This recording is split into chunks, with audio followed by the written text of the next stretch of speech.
Hi, ಎಲ್ಲರಿಗೂ ನಮಸ್ಕಾರ. ನಾನು ಮತ್ತೆ ಈ ಹಸ್ತವಲೆ ಬಗ್ಗೆನೇ ವಿಡಿಯೋ ಮಾಡ್ತಾಯಿದ್ದೀನಿ. ಯಾಕೆ ಅಂದರೆ ಇನ್ಸ್ಟಾಗ್ರಾಮ್ನಲ್ಲಿ ವಿಡಿಯೋ ಅಪ್ಲೋಡ್ ಮಾಡಿದ್ಮೇಲೆ ಹಲವಾರು ಕ್ವಶನ್ಸ್ ಕೇಳಿದರು ಕಾಮೆಂಟ್ಸಲ್ಲಿ. ಅದಕ್ಕೆಲ್ಲ ಉತ್ತರ ಹೇಳೋಣ ಅಂತಲೇ ಈ ವಿಡಿಯೋ ಮಾಡ್ತಾಯಿದ್ದೀನಿ. ಕಡೆಯವರೆಗೂ ಸ್ಕಿಪ್ ಮಾಡಿದೆ ಈ ವಿಡಿಯೋ ನೋಡಿ. ಇದನ್ನು 3-in-1 ಹಸ್ತವಲೆ ಅಂತ ಕರಿತೀನಿ. ಯಾಕೆ ಅಂದರೆ ಒಂದು ಕಡೆ ಬೆಂಕಿ ಹಾಕಿದ್ರೆ ಈ 2 ಒಲೆಯಲ್ಲಿ ಮತ್ತು ಈ ಬಾಯ್ಲರಲ್ಲಿ ನೀರು ಕಾಯುತ್ತೆ ನೋಡಿ. 3 ಅಟ್ ಎ ಟೈಮ್ 3 ಕಡೆ ಕೆಲಸ ಆಗುತ್ತೆ ಇದು. ಹಾಗಾಗಿ ಇದಕ್ಕೆ ನಾನು 3-in-1 ಹೊಗೆ ರಹಿತ ಹಸ್ತವಲೆ ಅಂತ ಕರಿತೀನಿ. ನೋಡಿ, ಒಂದು ರಿಂಗು ಕೂಡ ಕೊಟ್ಟಿದ್ದಾರೆ ನಮಗೆ. ಈ ರಿಂಗನ್ನು ನಾವು ದೊಡ್ಡ ಪಾತ್ರೆ ಸಣ್ಣ ಪಾತ್ರೆ ಇಡಬೇಕು ಅಂದರೆ ಅಡ್ಜಸ್ಟ್ ಮಾಡ್ಕೊಳ್ಳೋಕ್ಕೋಸ್ಕರ ಕೊಟ್ಟಿದ್ದಾರೆ.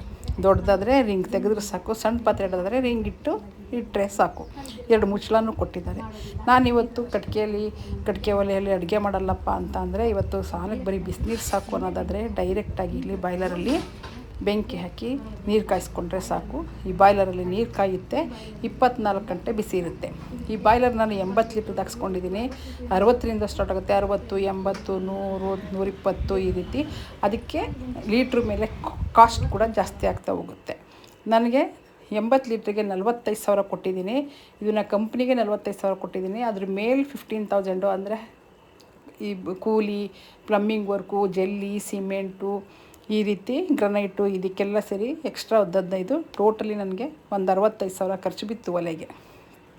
ಇದು ಮಂಗಳೂರಿನ ಮಜಲ್ ಪ್ರೊಡಕ್ಷನ್ಸ್ ಅಂತ ಅವರಿಂದ ಹಾಕ್ಸ್ಕೊಂಡಿದ್ದು. ನಾನು ಯೂಟ್ಯೂಬಲ್ಲಿ ಗೂಗಲಲ್ಲಿ ಸರ್ಚ್ ಮಾಡಿ ಕಟ್ಟಿಗೆ ಒಲೆ ಹಾಕ್ಸ್ಕೊಳ್ಬೇಕು ಅಂತ ಸರ್ಚ್ ಮಾಡಿ ಇದು ಒಂಥರ ಸ್ಪೆಷಲ್ ಅನ್ನಿಸ್ತು ನನಗೆ ಈ ಒಲೆ. ಹಾಗಾಗಿ ವ್ಯೂಸ್ ನೋಡಿ ಡೌಟ್ ಮೇಲೆ ಹಾಕಿಸ್ಕೊಂಡೆ. ಆದರೆ ನನಗೆ ಚೆನ್ನಾಗಿ ಬಳಕೆ ಆಗ್ತಾಯಿದೆ, ಉಪಯೋಗ ಆಗ್ತಾ ಇರೋದ್ರಿಂದ ನೀವು ಹಾಕಿಸ್ಕೊಳ್ಳಿ ಅಂತ ಹೇಳ್ತಾಯಿದ್ದೀನಿ. ನಾನು ಇದನ್ನು ಯಾವುದೇ ಅಡ್ವರ್ಟೈಸ್ಮೆಂಟ್ಗೆ, ಹಣಕ್ಕೆ, ಪ್ರಾಯೋಜಕತ್ವ ಕೂಡ ಪಡ್ಕೊಂಡಿಲ್ಲ. ನನಗೆ ಸ್ಯಾಟಿಸ್ಫ್ಯಾಕ್ಷನ್ ಆಗಿರೋದ್ರಿಂದ ನಿಮಗೂ ಕೂಡ ಬಳಸ್ಕೊಳ್ಳಿ ಅಂತ ಹೇಳ್ತಾಯಿದ್ದೀನಿ. ಸ್ವಲ್ಪ ಸ್ಥಳಾವಕಾಶ ಇದ್ದರೂ ಕೂಡ ನೀವು ಹಾಕಿಸ್ಕೊಳ್ಬೋದು. ಒನ್ ಟೈಮ್ ಇನ್ವೆಸ್ಟ್ಮೆಂಟು, ಹಲವಾರು ವರ್ಷ ಬಳಕೆ ಬರುತ್ತೆ. ನೋಡಿ, ನಾನು ಗ್ರಾನೈಟ್ ಹಾಕ್ಸ್ಕೊಂಡಿದ್ದೀನಲ್ವ, ನೀವು ಬೇಡ ಅಂದರೆ ಇದು ಗಾರೆ ಸಿಮೆಂಟು ಹಾಕಿಸ್ಕೊಳ್ಬೋದು. ಕಾಸ್ಟು ಸ್ವಲ್ಪ ಕಡಿಮೆ ಬೀಳುತ್ತೆ. ಮತ್ತು ಈ ಬಾಯ್ಲರಲ್ಲಿ 24 ಅವರ್ಸು ನೀರಿರೋದ್ರಿಂದ, ಬಿಸಿ ನೀರಿರೋದ್ರಿಂದ ನಾನು ಚಳಿಗಾಲದಲ್ಲಿ, ಮಳೆಗಾಲದಲ್ಲಿ ಕೆಲಸ ಮಾಡಲಿಕ್ಕೆ ಅನುಕೂಲ ಆಗಲಿ ಅಂಥೇಳಿ ಈ ಸಿಂಕಿಗೂ ನಾನು ಬಿಸಿನೀರು ಕನೆಕ್ಷನ್ ಕೊಡಿಸ್ಕೊಂಡಿದ್ದೀನಿ. ನೋಡಿ ಯಾವ ತಂತ್ರಜ್ಞಾನದಲ್ಲಿ ಮಾಡಿದ್ದಾರೆ ಅಂದರೆ, ಒಲೆ ಕೆಳಗಡೆ 2 ಹೋಲ್ ಕೊಟ್ಟಿದ್ದಾರೆ. ಅದ್ರ ಕೆಳಗಡೆ ಕಟ್ಟಿಗೆ ಇಡೋಕ್ಕೆ ನಮಗೆ ಸ್ಥಳಾವಕಾಶ ಕೂಡ ಮಾಡಿಕೊಟ್ಟಿದ್ದಾರೆ. ಈ ಹೋಲ್ ಮೋಸ್ಟ್ಲಿ ಹೀಟ್ ಜಾಸ್ತಿ ಆದಾಗ ಗಾಳಿ ಹೋಗಲಿಕ್ಕೆ ಅಂತ ಅಂದ್ಕೊಂಡಿದ್ದೀನಿ. ಕಟ್ಟಿಗೆನೂ ಕೂಡ ಇಲ್ಲೇ ಇಟ್ಕೊಳ್ಳೋದ್ರಿಂದ ನಾವು ದೂರ ಹೋಗಿ ತರಬೇಕು ಅನ್ನೋ ಆಗಿಲ್ಲ, ಡೈರೆಕ್ಟಾಗಿ ಒಲೆಗೆ ತೆಗೆದು ಹಾಕ್ಬೋದು. ಕಡೆಯವರೆಗೂ ಈ ವಿಡಿಯೋನ ಸ್ಕಿಪ್ ಮಾಡಿದೆ ನೋಡಿ. ನಾನು ಇದರಲ್ಲೇ ತಿಂಡಿ ಅಡುಗೆ ಮಾಡಿ ನಿಮಗೆ ತೋರಿಸ್ತೀನಿ ಪ್ರಾಕ್ಟಿಕಲ್ಲಾಗಿ. ನೋಡಿ, ಇದನ್ನು ಯಾವ ತಂತ್ರಜ್ಞಾನದಲ್ಲಿ ಮಾಡಿದ್ದಾರೆ ಅಂತ ಹೇಳ್ತಾಯಿದ್ದೀನಿ. ನೋಡಿ, ಇಲ್ಲಿ ಬೆಂಕಿ ಹಾಕಿದ್ರೆ ಇಲ್ಲಿ ಒಂದು ಒಲೆ, ಮತ್ತು ಅದ್ರ ಪಕ್ಕದಲ್ಲಿ ಇನ್ನೊಂದು ಒಲೆ ಇದೆ ನೋಡಿ. ಇಲ್ಲೊಂದು ಒಲೆ, ಎರಡನೇ ಒಲೆ. ಇದು ಬಾಯ್ಲರ್ ಕೆಳಗಡೆ ಇದೆಯಲ್ಲ, ಇದು ಬಾಯ್ಲರು. ಇದು 3ನೇ ಒಲೆ. ಅಂದರೆ ಬಾಯ್ಲರ್ ಕೆಳಗಡೆ ನೋಡಿ ಸಣ್ಣ ಒಂದು ಹೋಲ್ ಇದೆ, ಅಲ್ಲಿ ಬೆಂಕಿ ಹೋಗುತ್ತೆ. ಅಂದರೆ ಇಲ್ಲಿ ಬೆಂಕಿ ಹಾಕಿದ್ರೆ ಅದು ಏಕಮುಖವಾಗಿ ಮುಂದೆ ಹೋಗ್ತಾ ಆ 3 ಒಲೆಗಳಿಗೂ ಕೂಡ ಬೆಂಕಿ ಹೋಗುತ್ತೆ. ಅಂದರೆ ಉರಿ ಇಲ್ಲಿ ವೇಸ್ಟ್ ಆಗಲ್ಲ, ದಗ ಅಂತ ಉರಿದೆ ಆ ಕಡೆ ಈ ಕಡೆ ಹೋಗಲ್ಲ ನೋಡಿ, ಫುಲ್ ಕ್ಲೋಸ್ ಆಗಿರುತ್ತೆ. ಹಾಗಾಗಿ ಏಕಮುಖವಾಗಿ ಒಂದೇ ಲೈನಲ್ಲಿ ಹೋಗೋದ್ರಿಂದ ಅಡುಗೆ ಆಗುತ್ತೆ, ನೀರು ಕಾಯುತ್ತೆ, ಮತ್ತು ಕಡಿಕೆನೂ ಸ್ವಲ್ಪವೇ ಸಾಕಾಗುತ್ತೆ. ಹಾಗಾಗಿ ನಾನು ಈ ಒಲೆನ ನನಗೆ ತುಂಬ ಇಷ್ಟ. ನಾನಿವಾಗ ಡೈಲಿ ಇದರಲ್ಲೇ ಅಡುಗೆ ಮಾಡ್ತೀನಿ. ಮಾರ್ನಿಂಗ್ 1 ಅವರ್ ಟೈಮ್ ವೇಸ್ಟ್ ಮಾಡಿದ್ರೆ ಇದ್ರ ಮೇಲೆ ತಿಂಡಿ, ಅಡುಗೆ, ಸ್ನಾನಕ್ಕೆ ಬಿಸಿ ನೀರು ಎಲ್ಲ ಆಗುತ್ತೆ. ನೋಡಿ, ನಾನು ಗ್ರನೈಟ್ನು ಕೂಡ ಯಾವ ರೀತಿ ಪೀಸ್ ಮಾಡಿ ಹಾಕ್ಸಿದ್ದಾರೆ ಅವರೇ ಹೇಳಿದ್ರು ಕೂಡ. ಅಂದರೆ ಒಂದೇ ಗ್ರನೈಟ್ ಹಾಕ್ಸ್ಬಿಟ್ರೆ ಹೀಟ್ ಜಾಸ್ತಿ ಆದಾಗ ಬ್ರೇಕ್ ಆಗ್ಬೋದು ಅನ್ನೋ ಉದ್ದೇಶಕ್ಕೆ ಅದಕ್ಕಾಗಿ ಪೀಸ್ ಹಾಕ್ಸಿ ಅಂದರು. ನಾನು ಹಾಗೆ ಹಾಕ್ಸಿದ್ದೀನಿ. ಇನ್ನು ಗೋಡೆ ನೋಡಿ ಚೂರು ಕಪ್ಪಾಗಿಲ್ಲ, 3 ತಿಂಗಳಿಂದ ಬಳಸಿದ್ರು ಹಾಗೆ ಬಿಳಿಯಾಗಿದೆ. ಅಂದರೆ ಹೊಗೆ ರಹಿತ ಕಟ್ಟಿಗೆ ಒಲೆ ತಾನೇ ಇದು. ಈಗ ತಂದೂರಿ ಒಲೆ ನೋಡಿ, ಈ ಥರ ನಾನು ಇದನ್ನು ಗ್ಯಾಸ್ ಮೇಲಿಡೋ ತಂದೂರಿ ಮಾಡೋದು ವಿಡಿಯೋ ಮಾಡೋಕ್ಕೋಸ್ಕರ ನಿಮಗೆ ತೋರಿಸ್ತಾ ಇದ್ದೀನಿ. ಈ ಅಡುಗೆ ಇಲ್ಲಾದಮೇಲೆ ಕಟ್ಟಿಗೆ ಕೆಂಡ ಇರುತ್ತಲ್ಲ, ಆ ಕೆಂಡಗಳನ್ನ ಎಳೆದ್ಬಿಟ್ಟು ನಾವು ತಂದೂರಿ ಮಾಡ್ಕೊಳ್ಳೋದೆ. ತಂದೂರಿ ರೊಟ್ಟಿ ಇರ್ಬೋದು, ಏನೇ ಬೇಕಾದ್ರೂ ಮಾಡ್ಕೊಳ್ಬೋದು. ಇನ್ನು ಪ್ಲಮ್ಮಿಂಗ್ ವರ್ಕಲ್ಲಿ ನಾನು ತುಂಬ ಇಂಪಾರ್ಟೆಂಟ್ ಪ್ಲಮ್ಮಿಂಗ್ ವರ್ಕ್. ಇದಕ್ಕೆ ಅವರೇ ಕಳಿಸ್ತಾರೆ ಯಾವ ರೀತಿ ಪ್ಲಮ್ಮಿಂಗ್ ವರ್ಕ್ ಮಾಡಿಸ್ಕೊಳ್ಬೇಕು ಅಂತ, ಕಂಪ್ನಿಯವರೇ. ಆ ರೀತಿ ಮಾಡಿಸ್ಕೊಂಡ್ರೆ ಸರಿ. ನೋಡಿ, ಇದನ್ನು ಸ್ಥಳಾವಕಾಶ ಇಲ್ಲ ಅಡುಗೆ ಹಾಕ್ಸ್ಕೊಳ್ಳೋಕ್ಕೆ, ಒಲೆ ಹಾಕ್ಸ್ಕೊಳ್ಳೋಕ್ಕೆ ಅಂತ ಎಷ್ಟೊಂದು ಜನ ಕಾಮೆಂಟ್ ಮಾಡಿದ್ದಾರೆ. ನಾನು ಇದನ್ನು ನನಗೆ ಜಾಗ ಇದ್ದರೂ ಕೂಡ ನಾನು ವೇಸ್ಟ್ ಜಾಗ ಇದು, ಅಂದರೆ ನೀರು ಹೋಗೋಂಥದ್ದು ಜಂಕ್ಷನ್ ಬಾಕ್ಸ್ ಇರುತ್ತಲ್ಲ, ಮನೆಯಲ್ಲಿ ಬಳಕೆ ಮಾಡಿ ವೇಸ್ಟ್ ಹೋಗೋಂಥ ನೀರು ಹೋಗೋಕ್ಕೆ ಪೈಪ್ಸ್ಗಳು ಕೊಟ್ಟು ಜಂಕ್ಷನ್ ಮಾಡಿರ್ತೀವಲ್ಲ, ಆ ಜಂಕ್ಷನ್ ಬಾಕ್ಸ್ ಇಳಿದಿದ್ದು ಆ ಪೈಪ್ಗಳನ್ನೆಲ್ಲ ಕಟ್ಟಿ ಒಳಗೆ ತಗೊಂಡು ಆ ಜಾಗದಲ್ಲಿ ಈ ರೀತಿ ವೆಂಟಿಲೇಷನ್ ಇಟ್ಕೊಂಡು ಹೊಗೆ ರೈತ ಕಟ್ಟಿಗೆ ಒಲೆ ಹಾಕ್ಸ್ಕೊಳ್ಬೇಕು ಅಂತಲೇ ಈ ರೀತಿ ವೆಂಟಿಲೇಷನ್ ಇಟ್ಕೊಂಡು ಹಾಕ್ಸ್ಕೊಂಡಿದ್ದೀನಿ. ಈ ಥರ ವೆಂಟಿಲೇಷನ್ ಯಾಕಪ್ಪ ಅಂದರೆ ಒಂದು ಅಪ್ಪಿತಪ್ಪಿ ಒಂದು 2-3% ಹೊಗೆ ಹೊರಗೆ ಬಂದ್ರೂ ನಮಗೆ ಗೊತ್ತಾಗೋಲ್ಲ.